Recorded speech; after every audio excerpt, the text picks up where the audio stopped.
Power concedes nothing without a demand. It never did, and it never will. Let us know in the comments where you're watching from today and what you would have done in her shoes. Rosalyn McMahon didn't belong in the corner of Terminal C with her wrists zip-tied behind her back. At least, that's what Officer Renshaw had told her. Not with her luxury carry-on, not in her tailored blazer, not with the kind of calm that only came from knowing you've never had to run from anything in your life. That's what bothered him the most. He sat still on the cold airport floor, chin raised, legs crossed, like she was waiting for tea instead of an explanation. Her curls framed her face perfectly, not a strand out of place, even after the rough escort from the gate. She wasn't crying. She wasn't yelling. And Kyle Renshaw hated that.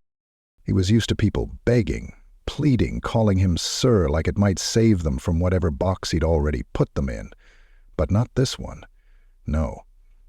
This one looked at him like she'd read his whole story just by the way he pronounced McMahon. Renshaw had been with airport security for over 20 years. TSA, before it was even called TSA. He knew the difference between a traveler who got lucky with an upgrade and one who was bluffing their way into the seat. He also knew that when someone walked off a first-class flight with nothing but a Louis Vuitton weekender and a nose ring, it didn't feel right. "Where are you coming from again?" he had asked when she stepped off the jet bridge, standing just far enough into her personal space to feel superior. Rosalyn blinked, slowly. Atlanta. He could smell the confidence on her, that deep, earned kind, the kind you don't buy, the kind that isn't loud but makes silence feel expensive. "And what business brings you to L.A.? Her smile didn't move past her lips. "I'm here to visit someone." He raised his brow. "A boyfriend? A parent?" That was when he took it personally. The word parent felt like a taunt. Renshaw had never met his father, didn't care to. His mother raised him with the kind of rules that came with fists, not lessons. Men like him made their own order, and Rosalyn's kind of order, soft-spoken, dignified, untouched by fear, was the opposite of his. When she reached into her coat to retrieve her ID, he reacted too fast. "Hands where I can see them," he barked, before shoving her wrist behind her. Gasps rippled through the terminal. A white couple stepped back. A teenage boy started recording. Someone whispered, "She didn't even do anything." Rosalyn stayed still, her breath steady. "Officer," she said, "if you'd allow me to get my phone, I'd like to make a call." Renshaw scoffed. "You think this is a hotel front desk?"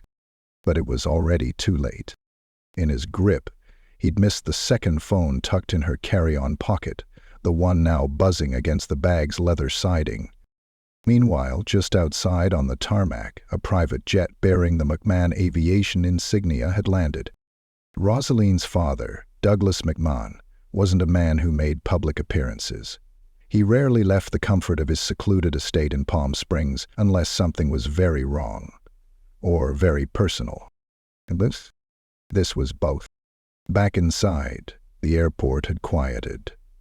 Rosalyn sat with her eyes closed now, imagining her father's face, not in rage, but in disappointment. Not because she'd done anything wrong, but because this had happened again, and again, and again. She'd been pulled over at 19 for fitting the description, shadowed in her dorm parking lot at 21 because black girls with Benzes get asked questions. Even inside her own company's boardroom last year, mistaken for the assistant, not the strategist. "Do you have any idea who you're dealing with?" a woman shouted suddenly, bursting through the terminal doors. Her high heels clicked with purpose. Her press badge gleamed in the light. Officer Renshaw turned toward her. "Ma'am, this is a secure area." "Exactly. And yet you're profiling passengers like this is 1953 Birmingham. I'm Liv Washington, Channel 8 News, and that's Rosalyn McMahon, daughter of Douglas McMahon, CEO of SkyWest Air." The name hit like a dropped suitcase. A murmur spread through the crowd. One man whispered, "Wait, that McMahon?" Renshaw's hand hovered over his belt. His pulse ticked. "You've made a mistake," he muttered. "No," Liv snapped. "You are the mistake." And as the terminal doors opened once more, letting in a man in a dark gray overcoat, security radios buzzed to life across the room. Rosalyn opened her eyes. Her father had arrived. And now, nothing would ever be the same. Douglas McMahon didn't rush. He never did. His walk was deliberate, each step calculated, like the ticking of a clock no one else could hear, but everyone else feared. Meeting moved out of his way without thinking. A path opened before him, naturally, as if the ground itself understood who he was and who he wasn't willing to wait for. He wasn't tall in the way the towers were tall. He was tall the way old oak trees were tall, rooted, immovable, ancient in their authority. When he reached the center of the terminal, he stopped just a few feet from Rosalyn. His eyes, a deep chestnut darkened with age and experience, took in the sight of his daughter sitting handcuffed like a common criminal. His jaw tightened once. No other movement betrayed the anger flaring in his chest. Renshaw felt the shift immediately. The air grew heavier. He cleared his throat, forcing a casualness he no longer felt. "Sir, I'll need you to step back. This is an active security." Douglas turned his head slowly, fixing Renshaw with a look that didn't just cut, it gutted. "Unhand my daughter," he said quietly. It wasn't a shout. It wasn't a demand. It was a statement of reality, a future that was already decided and would be enforced with the weight of consequences Renshaw couldn't yet comprehend. Still, the officer hesitated. Years of gut-fed authority made him cling to the thin veil of control he thought he had left. "She was behaving suspiciously," Renshaw offered, voice cracking under the weight of the moment. Douglas said nothing. Instead, he simply stepped closer to Rosalyn, squatted down with an effortless grace that belied his 60 years, and brushed a stray curl from her forehead.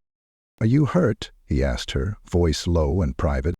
"No, Daddy," Rosalyn said, her voice equally soft. "Just tired of this."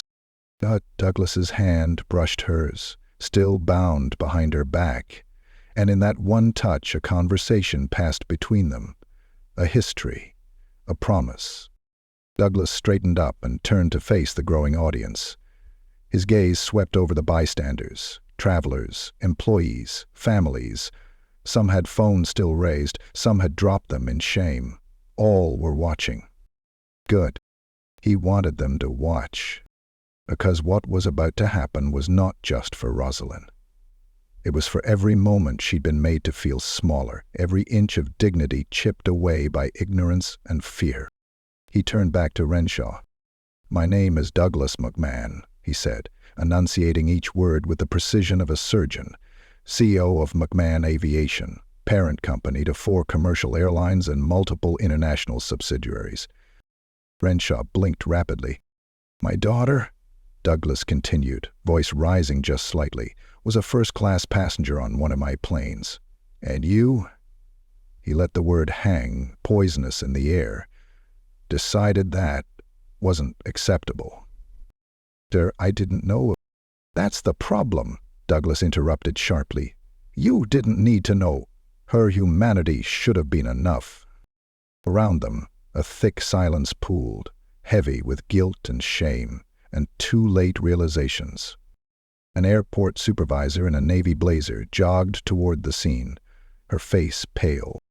"Mr. McMahon," she called breathlessly, "please, let's move this to a more private area." Douglas barely glanced at her. "My daughter stays where she is until these," he pointed to the plastic restraints, "are removed immediately." The supervisor nodded furiously at Renshaw, who fumbled with the clasp. His fingers shook so badly he had to. As the zip ties snapped free, Rosalyn slowly brought her arms forward, rolling her wrists and flexing her fingers with the careful control of someone refusing to show pain. Douglas stepped behind her, placing a hand gently on her shoulder. A shield. a lighthouse. The supervisor leaned in, whispering frantically, "We didn't realize." "I know," Douglas said coldly. "You never do." Across the terminal, Liv Washington kept her camera steady. This was no longer just a viral moment. It was a reckoning. Someone from security finally approached, voice trembling. "Sir, Officer Renshaw will be placed on administrative leave pending investigation." Douglas gave a thin smile. It was a smile that held no forgiveness, no acceptance. "No," he said. "He'll resign." The supervisor blanched. "That's a process, sir." "You'll get it done," Douglas said simply. "Or you'll explain to the media why the daughter of the largest shareholder in your airline was assaulted at your gate." He didn't raise his voice. He didn't need to. Every syllable landed like a hammer. Behind them, travelers were whispering fiercely now, some narrating the story for their phones, others just muttering disbelief. Renshaw stood slowly, stretching out the stiffness in her arms. She smoothed down her blazer, straightened her shoulders, and finally, turned to face Renshaw fully. Their eyes met. In hers, there was no rage, no cruelty, just a deep, oceanic sadness. A sadness older than her 24 years. A sadness her father had fought every day to keep from consuming her. She said nothing. Her silence was her triumph. Douglas gestured slightly toward the exit. "Come, big girl," he said. Rosalyn stepped forward, her walk proud and smooth, the way he had taught her. Each step was a refusal. Each step was a declaration. As they moved through the parting crowd, cameras flashing, whispers growing, Rosalyn McMahon never looked back. Officer Kyle Renshaw stood alone, the handcuffs that once restrained Rosalyn now dangling uselessly from his own belt, a relic of a world that was cracking, crumbling, gasping for its final breath. And somewhere, deep inside, he knew. He wasn't the one in control anymore. Rosaline kept her chin high as they slipped into the black SUV waiting just beyond the curb, its polished doors swinging open with mechanical precision.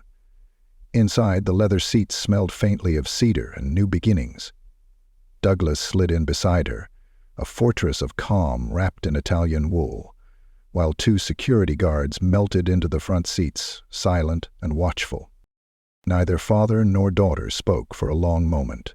The car moved smoothly away from the terminal, gliding past the crowd of onlookers who still buzzed like angry wasps around the scene they had just abandoned. Cameras flashed in the distance, and already Rosalie knew her name was circling online like a hawk. It wasn't fear that clenched at her chest. It was exhaustion. Douglas finally broke the silence, his voice low but edged with something sharp. "They'll spin it," he said. "They'll say it was a misunderstanding." Rosalind pressed her forehead to the cool glass, watching planes lift into the sky with lazy elegance. "They always do," she said quietly. In the reflection of the window, she saw her father close his eyes for a beat longer than a blink, gathering himself, the way he had so many times before, at board meetings filled with men who smiled too wide, at city council hearings where funding was lost in the shuffle, at charity galas where their presence was welcomed but their opinions were not. She turned slightly toward him. "I don't want to hide this time," she said. "I don't want to make it disappear." Douglas opened his eyes, meeting hers in the glass. "I wasn't going to ask you to." The car hummed along the highway, streetlights flickering over their faces in long, slow ribbons of gold. Rosaline leaned back against the seat, her mind racing ahead to the storm that would follow. The headlines, the speculation, the half-apologies dressed up as public relations statements. But beyond that, something deeper gnawed at her. The feeling of being constantly explained, constantly justified. She wasn't a threat because her father was rich. She wasn't acceptable because she wore designer clothes. She wasn't worthy because someone important loved her. She was worthy because she was human.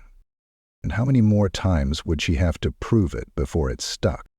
The SUV pulled into the underground entrance of McMahon Aviation's West Coast headquarters, a sleek glass and steel structure that rose like a beacon against the California night. As they exited, an assistant rushed forward, tablet in hand, rattling off updates. News outlets calling, legal teams assembling, publicists preparing statements. Douglas held up one hand. The assistant silenced mid-sentence. "Clear the conference room," Douglas said. "No statements, no press. Not yet." Rosalie followed him through the echoing halls. Her heels clicked sharply against the marble floors, each step echoing louder than the last. She didn't ask where they were going. She didn't have to. When they entered the conference room, Douglas locked the door behind them. The space was cavernous. Walls lined with model airplanes and framed newspaper articles tracing the rise of McMahon Aviation from a single charter plane to an empire. At the head of the long mahogany table sat a tablet already glowing to life. Rosalyn saw her own face staring back at her from the news app. Young black woman wrongfully detained at Airline. Clean the future as Airline CEO profiled by officer. Witness footage sparks outrage online, and just below it, the video. Shaky. Taken from a passenger's phone, but unmistakable. The moment Officer Renshaw grabbed her arm, the way her body stiffened, restrained but never yielding, the flash of shock on the faces of those who saw but said nothing. Rosalyn watched herself in silence. She didn't wince, she didn't look away. "You'll be the face of this now," Douglas said after a long moment. "You know that, don't you?" She nodded slowly. "I know." He leaned forward, resting his elbows on the table. The weight of years hung between them. All the talks about how to behave when, not if, something like this happened. All the warnings whispered under the soft light of late-night kitchen conversations. "You can walk away from it," he said. "We'll settle, quietly. Protect your peace. Let me carry the noise." Rosalyn stared at the screen a moment longer. "No," she said. "Not this time." Douglas studied her for a long beat. Then, almost imperceptibly, he nodded. "All right," he said. "Then we do this your way." A small smile tugged at the corner of Rosalyn's mouth. Not triumphant, not joyful, just resolute. Douglas reached into the breast pocket of his jacket and slid a slim folder across the table toward her. "Then you'll need to see this." Inside were documents, official complaints, internal memos. A pattern stretching years back. Officer Renshaw wasn't an isolated incident. He was a symptom. A system operating exactly the way it was designed to. A slow, cold anger unfurled in Rosalyn's chest. "How long have they known?" she asked, her voice dangerously quiet. Douglas's lips tightened. "Long enough to be complicit." She closed the folder with a snap. Her mind was already racing ahead, constructing battle plans out of bone and steel. She wasn't a lawyer, she wasn't a politician. She was something harder to defeat. A woman with nothing left to lose but her dignity, and she would not surrender it. "I'll hold a press conference," she said.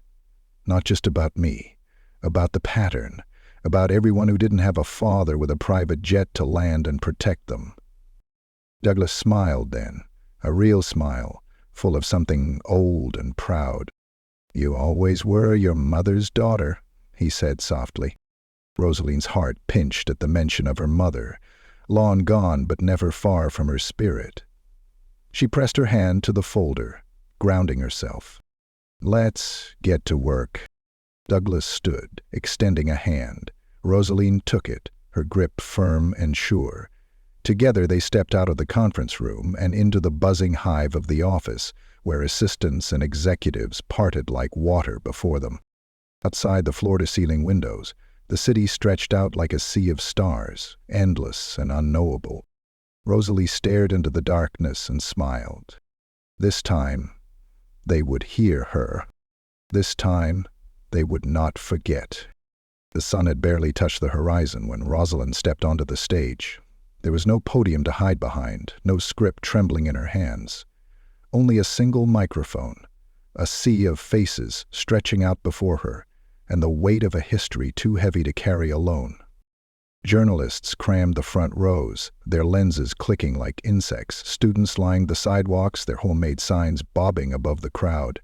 "We see you. Enough is enough. Dignity is not a privilege." Somewhere near the front, Douglas stood with his arms folded across his chest, a rare, proud smile flickering over his usually stoic face. Liv Washington was there, too, not as a reporter today, but as an ally, nodding with encouragement, her camera slung low against her hip. Rosalyn glanced once at her father, feeling the quiet surge of strength his presence always gave her, and then she faced the crowd alone. Her voice was steady when she spoke. "My name is Rosalyn McMahon." The cheers swelled, raw and fierce, but she raised one hand gently and the noise ebbed, like a tide obeying a moon only she could command. "A week ago, I sat in an airport terminal with plastic biting into my wrists, treated like a threat because I dared to look like me and travel like I belong." She paused, letting the words fall heavy into the air.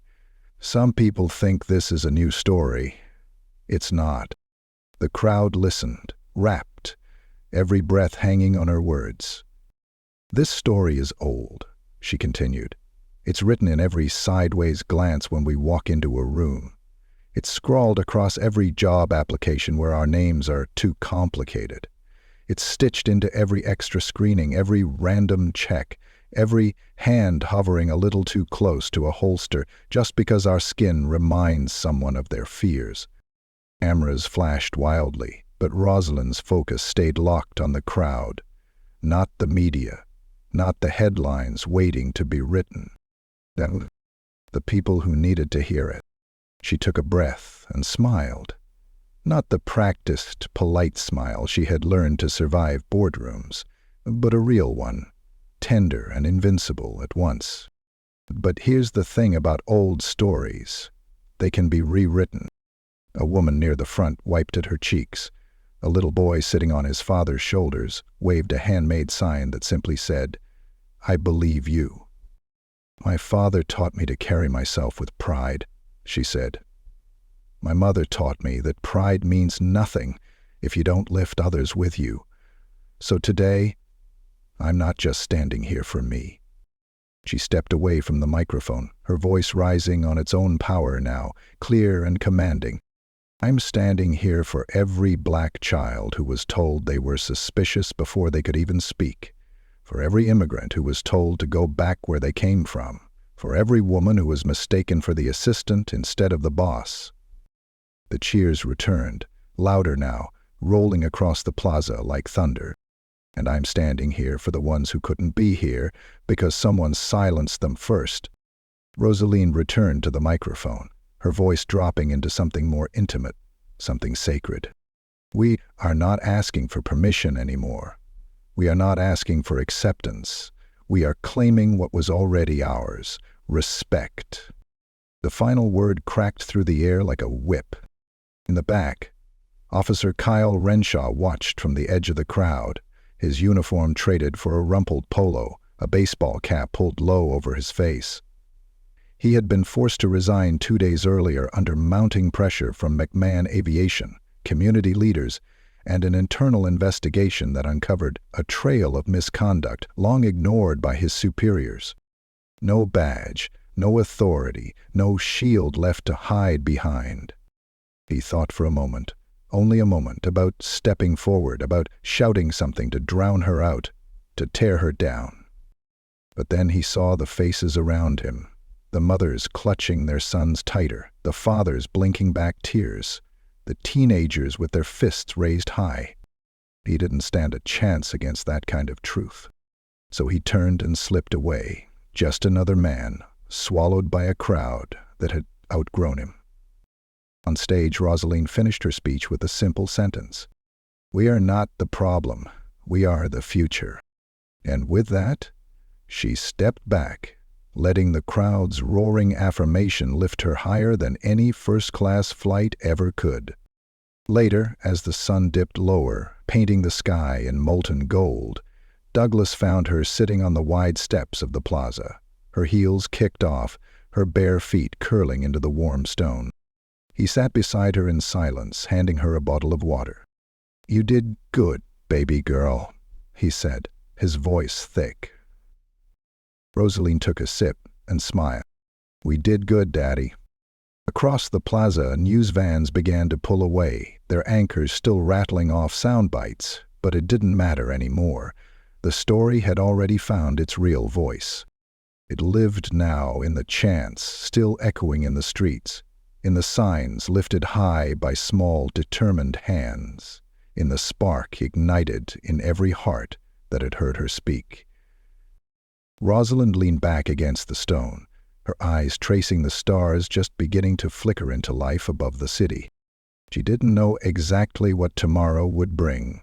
There would be battles, yes. There would be setbacks and small, exhausting injustices. But there would also be victories, quiet and loud, seen and unseen. Because she had learned something that no handcuffs, no prejudice, no badge could ever take from her. She was not the sum of their fears. She was the architect of her own future, and the future was just getting started. As a gentle breeze curled around the plaza, lifting the edges of discarded flyers and cooling the heated stones beneath her feet, Rosalind closed her eyes for just a moment, breathing in the promise of a world she was helping to remake, one bold step at a time.